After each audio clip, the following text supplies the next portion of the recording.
batian egunerokotasunetik pixka gelditu eta hausnartzea, eta batez ere helburua baldin bada ahalik eta pertsona adingabe eskola kirola zaialako, ez?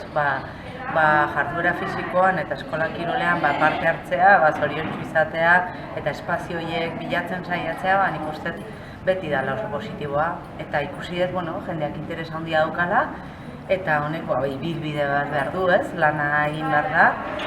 Orduan, zimentuak egon badaude ezagutzare bai, seguraski hori elkartrukean esperientziak eta partekatzen, nik uste hazkuntza bat gertatu daitekela eta proiektu poli bat sortu daitekela. Nik uste oso garrantzitsu dela foro honen existentzia eta denbora honetan egiten egian lana erakusteulako eskola kirolak hainbat balio lantzeko dauken interna eta gaitasuna. Iruditzat parte hartzen nahian herri desberdinetako jendiek ekarpen interesgarria egite izkola foro honi eta emaitze danontzako onuragarria izango ala.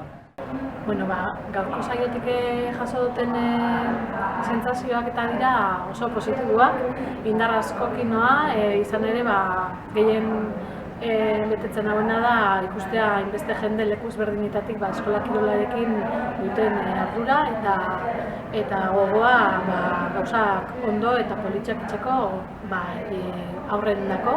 Gube aurra erdigunean jartzen dugulako eta eskola kirola denak hartzeko saiakera egiten dugulako, eta honekin baita bai hezitzaileen gandik hasita eta koordinatzaile eta gurasoen gana helduko gara eskola kirola ikus dezaten leku bat bezala anitza, denondako tokia dagoela eta jarduera ugari ikasi eta esperientzia polit ugari bizitzeko lekua bezala.